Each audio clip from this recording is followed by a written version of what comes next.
Une autre forme de la boucle V-for, parcourir et itérer sur les propriétés des objets. Pourquoi? Parce que souvent, on ne sait pas forcément la structure de l'objet et on veut la parcourir relativement vite, sachant qu'on peut utiliser un même programme pour parcourir des objets différents.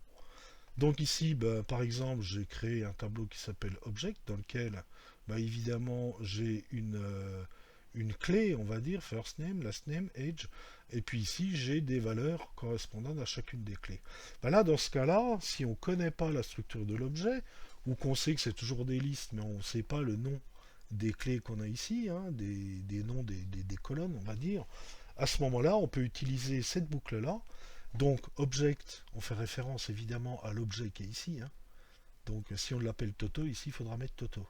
Et puis ici, value, par contre, attention, là, il faut bien vraiment utiliser le mot value. C'est un mot-clé qui va représenter ce qu'il y a de ce côté-là. D'accord?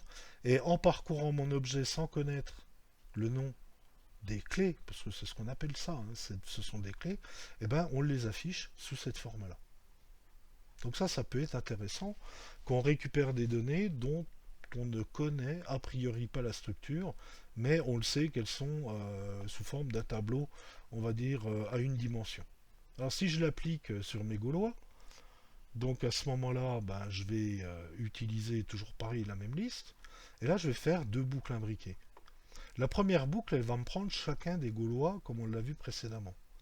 Et quand j'ai un Gaulois, je vais répéter autant de fois que j'ai de value, c'est-à-dire de valeur ici, dans mon Gaulois. C'est pour ça que je fais une deuxième boucle à l'intérieur. Donc ici, pour chaque Gaulois, je vais faire une liste à puces. Et pour chacun des élis, je vais prendre mon Gaulois qui représente ça.